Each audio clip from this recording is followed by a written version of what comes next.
제가 무슨 얘기를 이제 시작하면서 이렇게 드리려고 그러냐면요. 기독교의 미스틱 트래디션에서는 The Cloud of Unknowing이라고 그래요. 그러니까 보통 무지의 구름이라고 그러는데 제 생각에는 이게 뭐 저는 영성 그쪽으로 전문가는 아니어서 그런데 이게 Cloud of Unknowing이 무지가 아닌 것 같아요. 그러니까 하나님을 아는 영적 지식의 본질 자체를 언노윙이라고 하는 것 같아요. 우리가 다 알 수 없다는 거예요.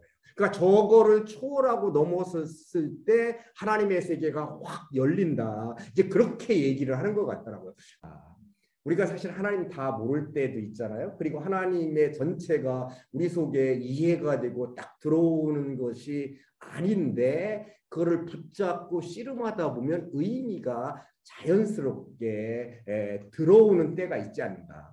뭐 저는 상담은 사실 잘 모르지만 상담자와 내담자 사이에 어떤 반딩이 이루어져 가지고 스파크가 튈 때 치료도 일어나고 그러는 게 일어나잖아요. 그래서 정말 이 관계가 너무너무 중요한 것 같아요. 그래서 이 박사님은 그 관계가 존재나 실체보다 더 중요하다. 그리고 인간은 관계의 존재지 뭐 인간이 따로 있고 뭐 있기는 있지만 그런 어떤 고정된 실체로 생각하지 않는 이제 그런 것들이 있는 것 같아요. 그래서 사실은 이 박사님을 이렇게 가까이 아신 분들이 평하는 거를 제가 이거 다른 데서 그 목사님들 모임에서 이게 발표하다가 준비하다 보니까 그게 제 마음에 이렇게 헌치가 됐어요. 그래서 사실은 그다음에는 어떻게 예.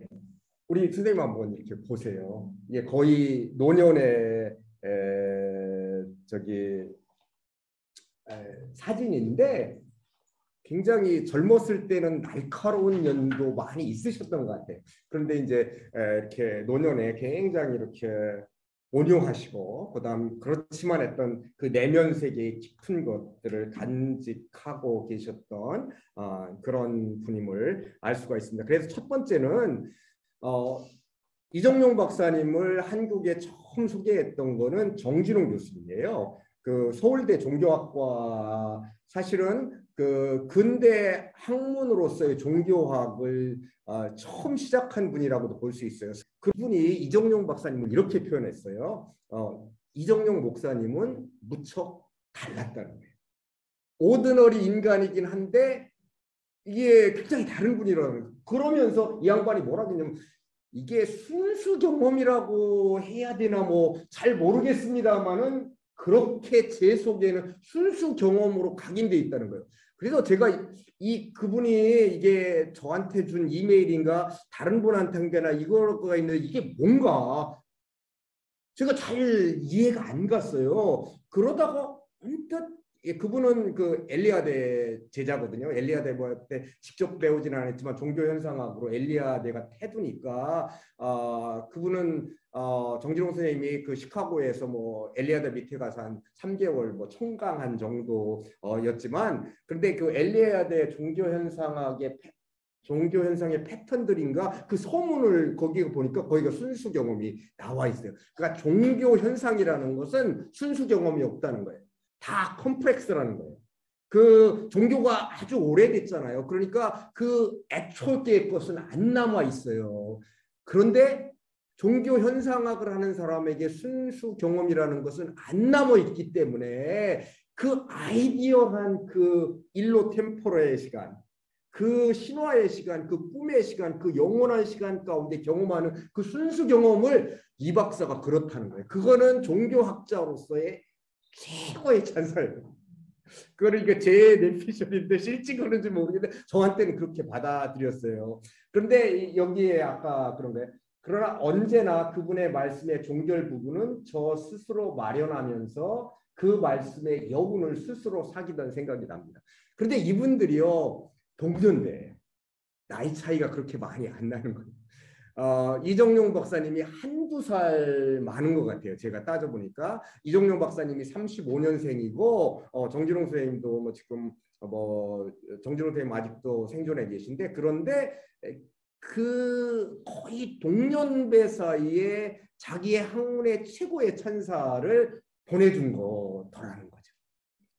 참 그거를 보면서 제가 굉장히 이렇게 감동적이었습니다. 서브젝티브한 건 있어요. 그러니까 여러분 한번 저는 어머님이라고 생각해요. 근데 어머님이 북한에서 월남을 같이 안 하시고 남으셨어요. 그러니까 그러고 못 봤어요. 고향은 이 박사님이 한 번 갔었는데 그때는 어머님이 돌아가셔가지고 못 보신 거죠. 그런데 이 집안이 순환 비행장 있는 그 순천이거든요. 평안남도 순천인데 자산면 향북리인데 그 동네의 지주예요. 그러니까 이 박사님이 어렸을 때는 돼지라는 종도 있었대요. 그러니까 약간 이게 조선조의 맨 마지막 그런 거예요. 그런데 사실은 가만히 제가 보니까 이 박사님은 한글을 제대로 못 배우신 분일 수도 있어요. 그러니까 일제시대니까 35년생이니까 40년 조금 넘어가지고 학교를 다녔을 거 아니에요. 그러니까 일본어를 공부한 거예요. 그러니까 미국 갈 때 동경에서 또 뭐 아는 분이 있어서 한 일주일 동안 머물렀는데 55년에 미국 유학을 갔거든요. 20살에. 근데 일본어를 그 해방되고 안 썼으니까 몰랐는데 조금 있으니까 되더라는 거예요. 그러면서 너 후쿠오카 출신이냐 누가 뭐 그렇게 묻더라나 뭐 그런 얘기를 하시더라고요. 그러니까 그런 게 있어요. 그런데 그 공산당이 들어와가지고 땅 다 뺏기잖아요. 그러니까 어머님이 일 안 하던 그 부잣집 뭐 어머님이 산을 개간하는 거예요. 그리고 그 중조 할머님이 교회를 세웠어요. 선교사들이랑 그랬는데 그래서 어머님 손을 붙잡고 어렸을 때 새벽 기도를 갔어요. 수요 예배도 가고. 그가 그 시골에서 그걸 저도 사실은 그랬거든요. 어머님이랑. 그러니까 그 어머님의 영향이 절대적인 거예요. 어머님이 사랑하고. 그런데 그 어머님이랑 떨어졌잖아요. 그리고 사실은 형은 미리 남한으로 내려와가지고 육사를 들어갔어요. 그래서 김종필 씨랑 동기예요. 그 장군이에요. 이정호 장군이라고 뭐 이화화학인가 해가지고 돈도 많이 벌고 그런 분이에요. 그리고 그 매형은 북한에서는 노동신문 주필, 여기 내려와서는 6.25니까 인천에서 뭐 인천신문, 그다음에 이게 뭐 제주도로 이렇게 가고 부산으로 가고 그러잖아요. 그래 제주도에 가서도 제주신문 주필이라고 그랬대. 일제시대 때 뭐 일본 뭐 동경제대를 나오는 그건 모르겠지만 그래가지고 그 매형이 그랬다는 거예요. 자기는 중고등학교 다닐 때 공부를 잘해가지고 천황이랑 인터뷰도 하고 있는데 너는 뭐 하냐고 그리고 막 이 박사님한테 그랬다는 거예요. 그런데 이분이 와가지고 동아일보에서 오라고 그러는데 안 가고 신익희 선생 연설문을 쓰다가 실종이 됐대요. 그 매형이. 그러니까 그 집안이 좀 대단한 그 설교집에 보면 그 국민학교 때 소풍을 갔는데 그 자모산인가 있어요. 거기 평안도에 있는데 그 산인데 어떤 거기 절이 있잖아요. 그 주지가 이제 애들한테 얘기하고 이 산이 누구 거다 그러는데 이건수라고 그러잖아요. 이건수. 그런데 그게 이분의 할아버지인가. 예, 그러니까 그런 정도였었는데 다 뺏겼으니까 완전히 박탈이 된 거죠.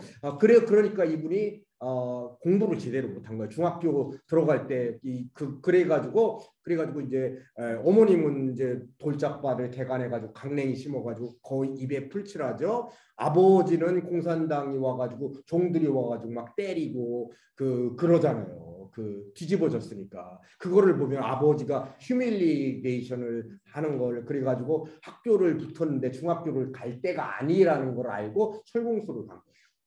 그러니까 일종의 뭐 기술 전수생으로 뽑혀가지고 유학 가라고 러시아로 소련으로 그래가지고 그런데 그게 15살 때예요. 1950년이니까 35년생이니까 그래가지고 이제 패스포트가 나왔대요. 가려고 그러니까 엄마가 가지 말라고 완전히 말리는. 그러니까 어머님이 생각했겠죠. 형은 남쪽으로 가가지고 육사를 갖고 그 소련으로 가면 이게 어떻게 되겠어요? 그 정세도 불안하니까. 그러니까 어머님이 극구 말리는데 15살의 야망의 젊은이를 부모가 어떻게 말리겠어요.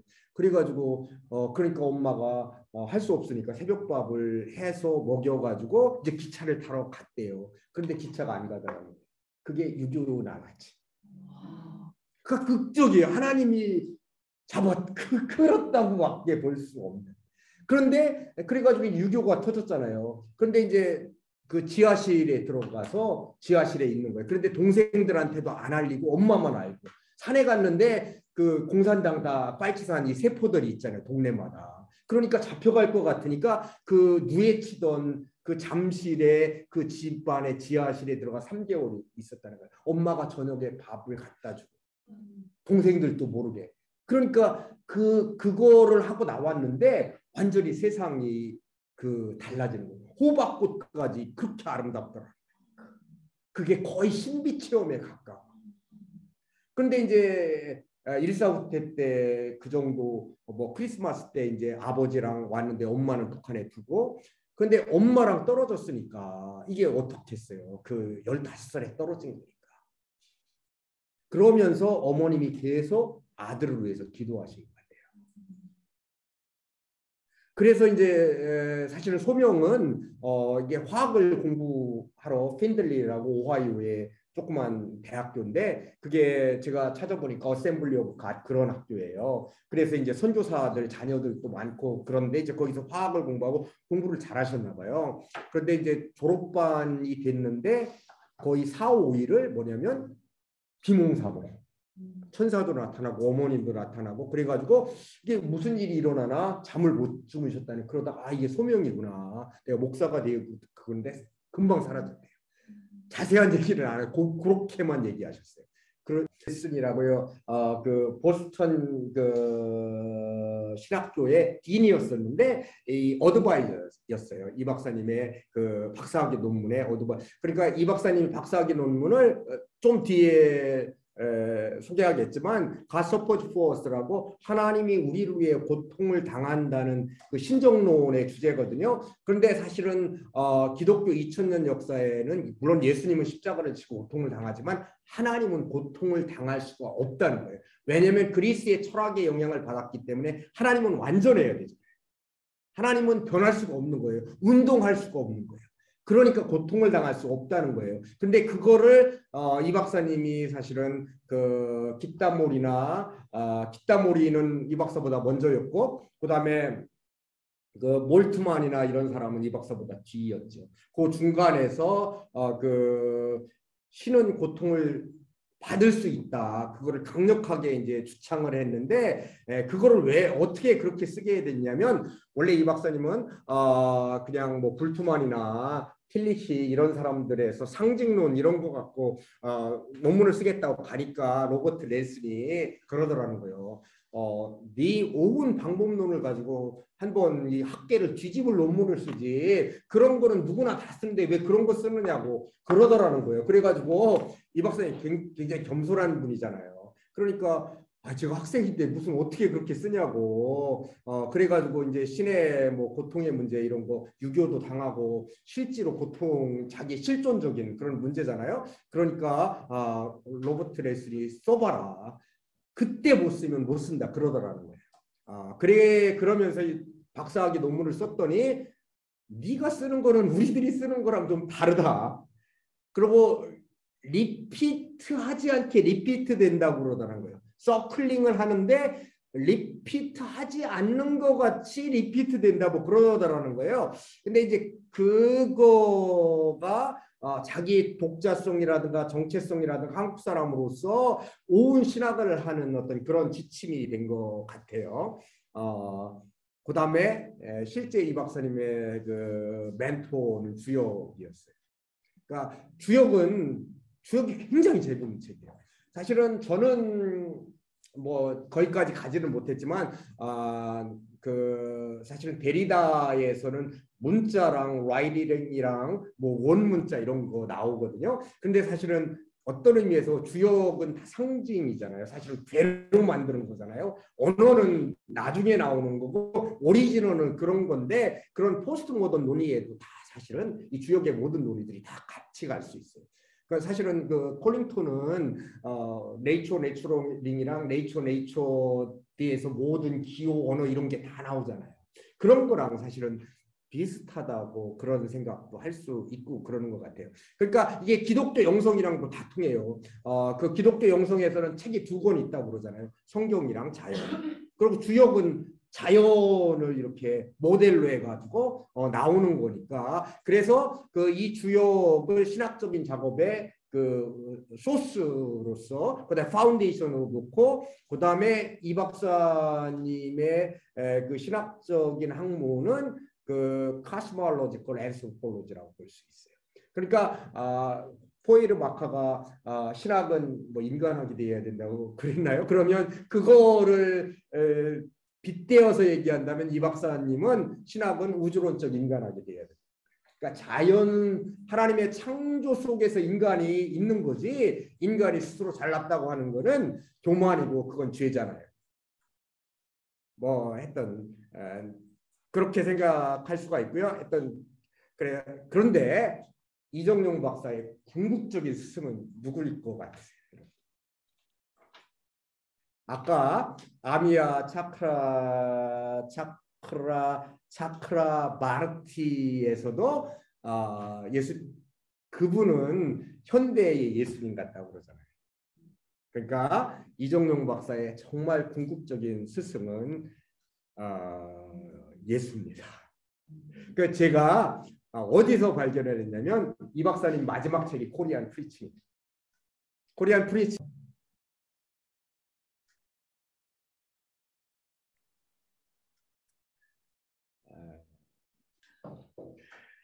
이 박사님 실학을요. 제가 그 간단하게 보통 이렇게 얘기하잖아요. In nutshell. 이게 뭐죠? In nutshell. 그러니까 핵심 뭐 그 호두 고고 엑기스 뭐 그런 거잖아요. 그러니까 이 박사님은요 클래시컬 모델이에요. 그러니까 그냥 한 번 왔다 가는 그런 게 아니라 신학을 주역의 근거에서 하지만 했던 기독교 신학 전체를 되든 안 되든 다 뒤집고자 하는 뭐 그러니까 그분이 말은 별로 안 하시는데 굉장히 대담하고 용기 있고 그런 거예요. 그리고 시스템의 패션이에요. 그러니까 하나로 뚫으면 그거를 이리관지해가지고 딱 들어요. 그러니까 포스트 모던 논의에 가면 토털리테리언이라고 비판을 받을 수 있어요. 그런데 그 저기 도덕경에서 그러나요? 하늘의 그물은 엉성하다고 그러잖아요. 요새 뭐 무슨 신문에서도 그런 거 나오는데 이게 그냥 타이트하게 해가지고 쪼아가지고 하는 건 그렇지만 엉성하게 매는데 그건 벗어날 사람이 없다고 그러죠. 이 박사님은 저를 그렇게 봐요. 다 얘기하는 건 아닌데 다 걸려도 이게. 그다음에 이 박사님이 생각한 거는 글로벌 크리스천리티를 생각했어요. 에큐메니즘이라고 할 수 있는데 서구인들이 생각하는 에큐메니즘이 아니라 동양적 그 하늘에 그물 쳐가지고 모든 거를 다 잡아들이고 그런 욕심이 있으세요. 그다음에 또 하나 제가 이렇게 생각했던 거는 포스트 모던 논의에서는 다 디컨스트럭션 하잖아요. 다 해체하잖아요. 다 비판해가지고 깨트리잖아요. 그런데 이 박사님은 그런 시대 가운데도 그래도 쌓아 올려서 이렇게 만들어 가시려고 그래요. 그거를 다르게는 허메노이틱스 오브 리버설 뒤집기 해석화 뭐 그렇게 볼 수도 있을 것 같아요. 그래서 타인과 마지널리티로 이렇게 뒤집어 가는 거예요. 결국은 그러니까 센터 이데올로기를 반대하고요. 중심에 서서 권력과 파워를 잡아가지고 흔드는 사람들, 그 다음에 그런 체제, 그런 아이디올로지 그런 거를 가장 싫어한다고 이렇게 볼 수가 있습니다. 그래서 이 박사님 신학을 저는 세 가지로 서퍼링, change and marginality 있거든요. 그래서 초기가 그 God suffers for us 책으로 본다면 이거예요. 그 박사학위 논문 그 세 권을 책을 하려면 God Suffers for Us인데 그 하나님이 왜 고통을 받을 수밖에 없냐면 하나님은 사랑이시기 때문이에요. 그래서 그 사랑으로 모든 것을 다 풀어요. 이 박사님이 아까 그 시스테마틱 패션으로 다 가게 되죠. 그래서 사실은 이 박사님은 바르트에 대한 논문으로 가장 저널에 첫 퍼블리케이션을 했어요. 그리고 그다음에 불투만 갖고 하고 그러니까 신정통주의 정점에 서서 딜할 거는 다 딜하신 거예요.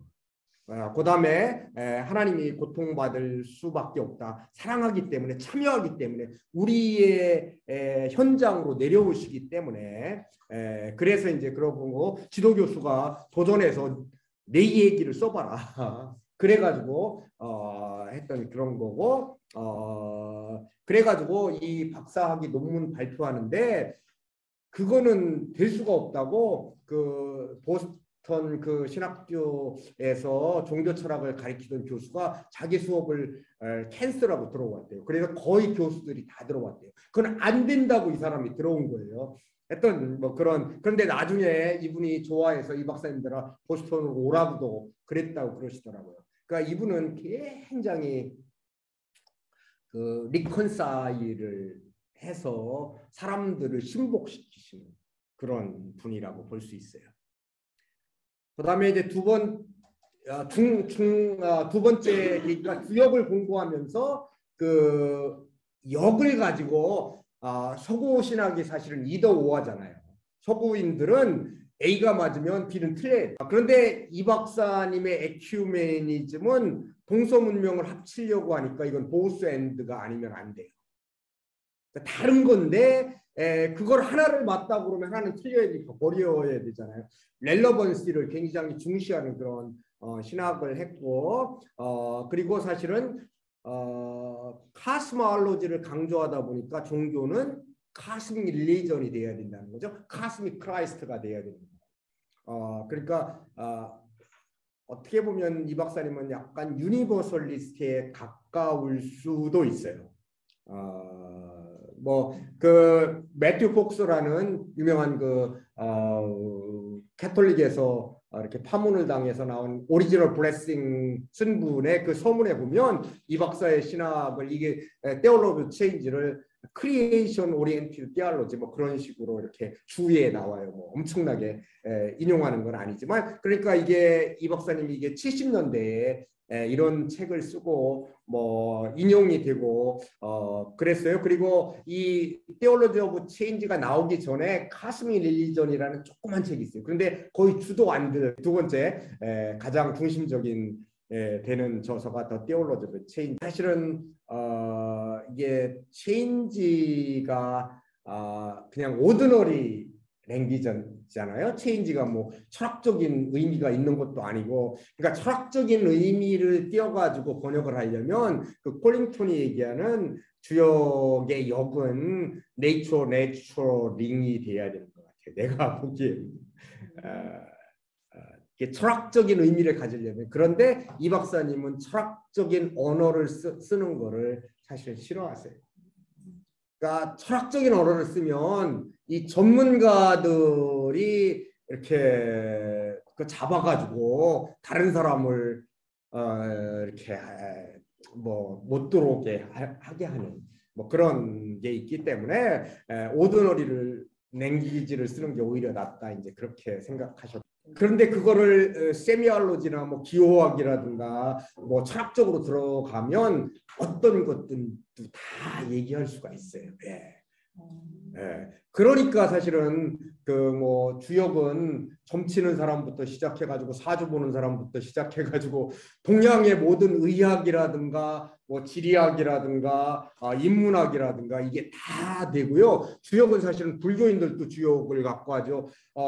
그 유교인들도 형이상학으로 들어가면 다 주역을 갖고 얘기하죠. 도가도 사실은 주역이 그러니까 모든 동양 사상이 다 주역에서는 공존해요. 그러니까 이 박사님까지 들어가면 기독교까지 거기에 들어가 가지고 살 수가 있으니까 이게 엄청나게 넓은 그물인 거예요. 그러니까 그게 그 셈볼로지라고도 볼 수가 있고, 그다음에 그 라이딩이라고 문자라고도 볼 수 있고, 그 데리다가 얘기하는, 그러니까 굉장히 사실은 재밌어요. 데프랑스라고도 볼 수 있어요. 제가 보기에.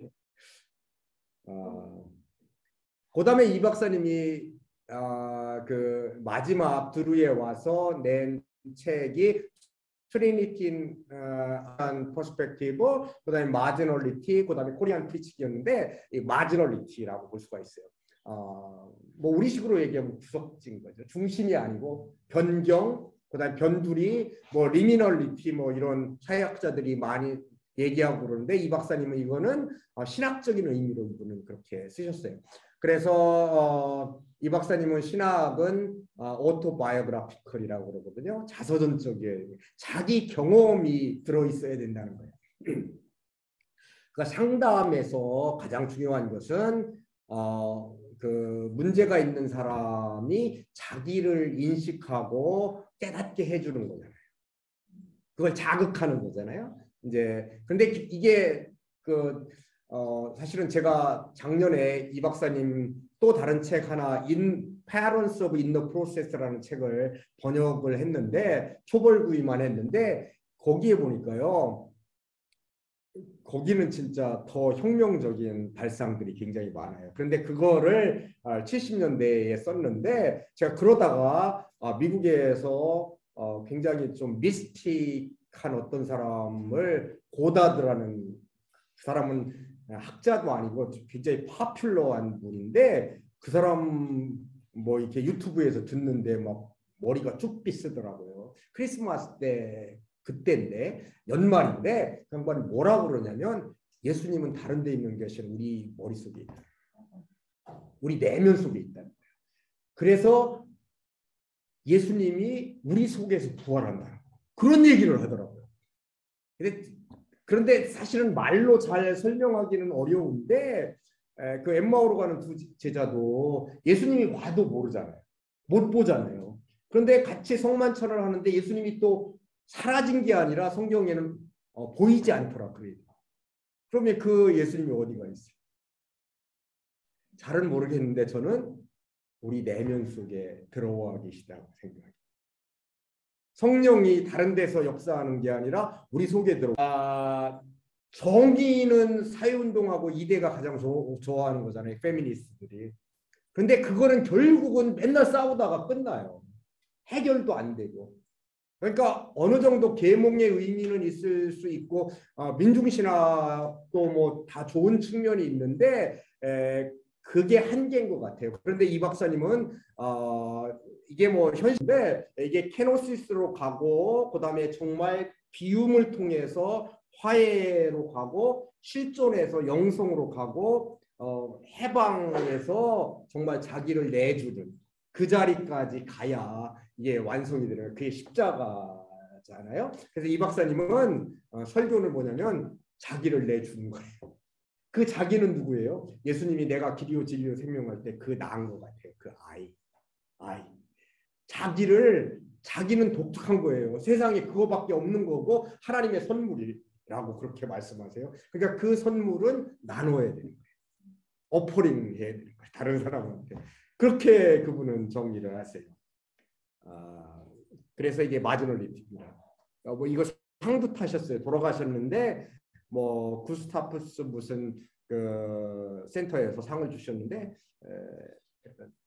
그렇습니다.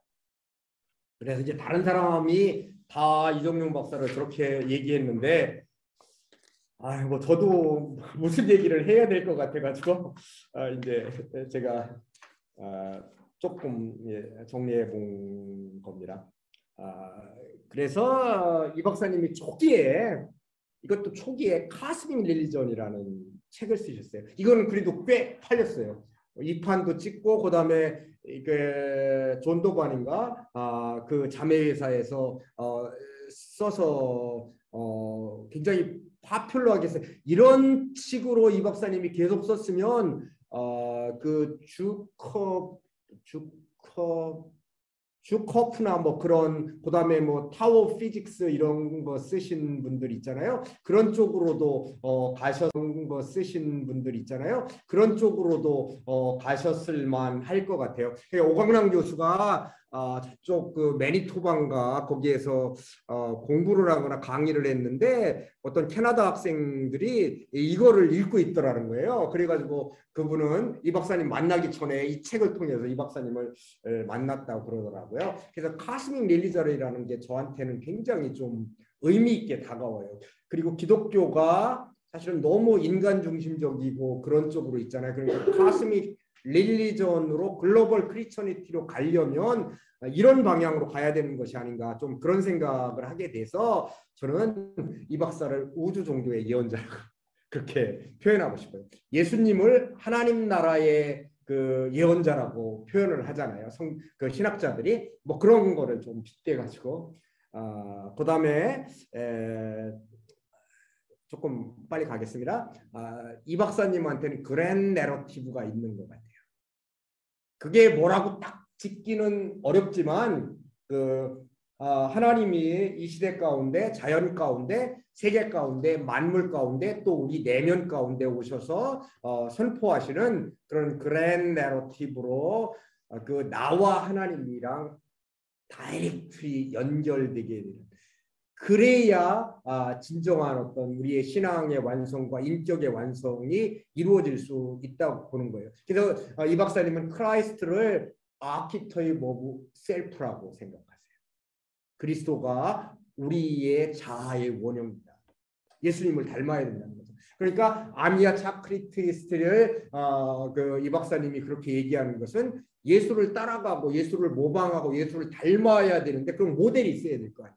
그러니까 자기가 인생 가운데 예수님이 누굴까 생각했을 때 아미아 차크리티를 보면 그분의 언어와 그분의 말과 그분의 삶에서 예수의 향기가 나더라는 거죠. 그 마지널리티는 자기를 비우고 다른 사람을 섬기고 그다음에 그랬을 때 주님을 닮아가는 예수님을 닮아가는 결국 신학은 그 예수님을 닮아가는 그거를 감당해야 된다. 이제 뭐 그런 말씀을 하는 거예요. 그다음에 이게 뭐 아시안 그 퍼스펙티브 삼위일체 동양적 사이도 그런 쪽인 거고요. 그다음에 제가 또 하나 발견했던 거는 이 박사님은 시인이에요. 시를 써서가 아니라 그 언어가 시인이라는 거예요. 미스틱이라고. 저는 오히려 신학자라기보다 미스틱과 포이트로 이 박사님을 표현하고 싶어요. 그래서 그분의 설교에는 민들레가 나오고 대나무가 나오고 샘물이 나오고 그래요. 사실은 그 이대에서 가르치시고 그랬던 김홍호 선생님은 이 박사님의 신학을 좀 비판적으로 보셨어요. 그리고 신학은 이성이잖아요. 띠알러지잖아요. 그런데 주역은 계시라는 거예요. 김용호 선생님이 보기에는 계시가 어떻게 학문이 될 수는 없다는 거예요. 그리고 그 시는 될 수 있지만 띠알로지는 될 수 없다고 그러더라고요. 그래서 저는 뭐 그걸 학문적으로 비판하기보다는 저는 왜 시는 신학이 될 수 없는가? 시편은 엄청난 신학이거든요. 그리고 인간의 내면과 인간의 영혼 깊은 곳을 터치하는 그거보다 더 좋은 신학이 어디 있어요? 그러니까 저는 충분히 될 수 있다고 이제 그렇게 생각하고 싶은 거죠.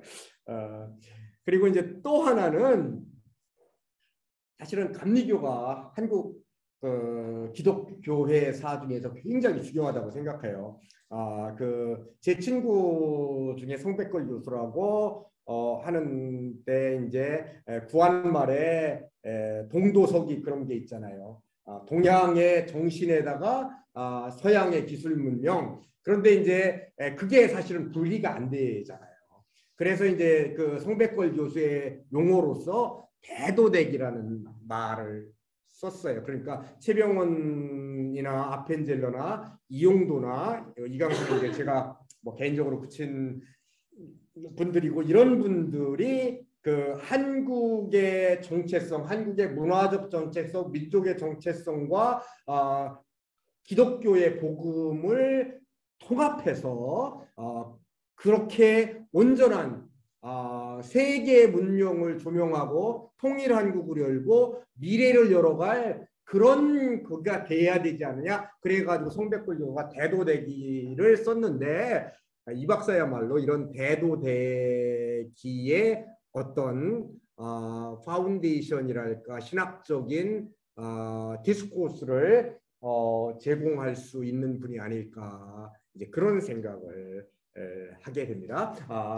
우리 이 박사님을 소개하는 맨 마지막으로 사실은 이 박사님이 돌아가시면서 두루에는 그 이상한 영적인 그 바람이 불었어요. 그 장례식 전후로. 그래요. 그런데 이제 그 학생들이 장례식을 다 주관을 했거든요. 그 이 박사님의 유지였어요. 학생들이 다 주관하게 하라. 물론 학생들이 뭐 교수들 또 딘도 뭐 설교하게 하고 했지만 그거를 이제 학생들이 다 관여를 했는데 그때 이제 학생들이 이렇게 그러면 이제 플래닝을 해야 되잖아요. 플래닝을 하는데 그 유영장 목사님이라고 뉴욕 연회의 목사님이 있어요. 그런데 그분이 이제 그때 가장 나이가 많으셔서 장례식 사회도 보고 그러셨는데 임의 그 한영훈의 임의 침묵을 영역해가지고 읽자는 거예요. 좀 말이 안 되잖아요. 그래가지고 제가 그건 안 된다고 무슨 한영훈의 임의 침묵을 해가지고 읽냐고 제가 쓰겠다고 조시를 쓰겠다고 그랬어요. 그런데 사실은 제가 시를 썼던 것도 아니고 저희 시집이 있는데 제가 나중에 쓴 거예요. 저건 시를 썼던 것도 아닌데 그냥 충동적으로 내가 쓴다고 그런 거예요. 그런데 며칠 안에 써야 되잖아요. 근데 진짜 뭐 썼던 것도 아니고 뭐 준비가 됐던 것도 아니고 돌아가시는데 경황이 없는데 그냥 썼다고 했으니까 그게 진짜 고민이 있어요. 근데 뭐 시가 금방 나오는 게 아니잖아요. 그런데 그 뭐 이렇게 시간이 별로 없는데 어느 날 저녁에 제 기숙사에서 그냥 앉았는데 그냥 훅 떨어졌다고 밖에 설명을 할 수가 없어요. 그냥 이렇게 했던 제 머릿속에서 나오긴 했는데 그게 이제 요 책에도 나오고 그랬는데 떡 떨어졌어요. 그래가지고 딱 쓰고 그다음에 그 다음날 그 교포서적이라고 거기 가가지고 붓이랑 사가지고 와가지고 그 화선지에다가 이렇게 쭉 하여튼 저 정도 돼요. 그래서 여기서부터 딱 해가지고 이렇게 양쪽에 뭐 그냥 본거 있어가지고 그냥 한 거예요. 이렇게 두루마리로 이렇게 말아가지고 딱 해가지고 그렇게 하고 그 영역도 금방 되더라고요. 그걸 왜 그렇게 되는지 했던 금방 해가지고 그 장례식에서 그 까막 두루마리 있고 울어가며 읽었죠. 그 완전히 그 했던 두루를 이렇게 뒤집어 놓을 만한 사건이었어요. 근데 거의 그 선생님의 뭐 신이 임한 건 아니지만 했던 그런 감동이 저한테는 그런데 그 감시 출신들은 좀 그 도상원이 좀 머리가 좋잖아요. 뭐 그러는 거예요. 그 다음에 예수님의 부활도 이런 사건이 아니었겠냐.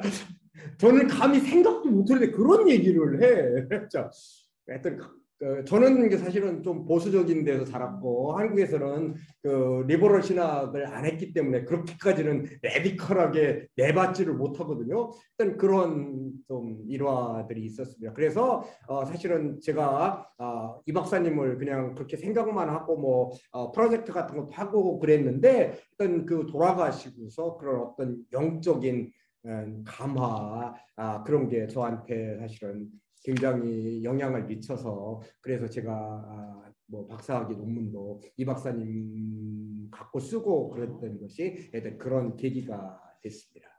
그래서 하여튼 이게 제가 선생님을 이렇게 오토바이오그래피컬하게 어프로치하면서 했던 거고요. 그다음에 다음 파티에서는 트리니티 인 에이시안 퍼스펙티브를 조금 다루도록 하겠습니다.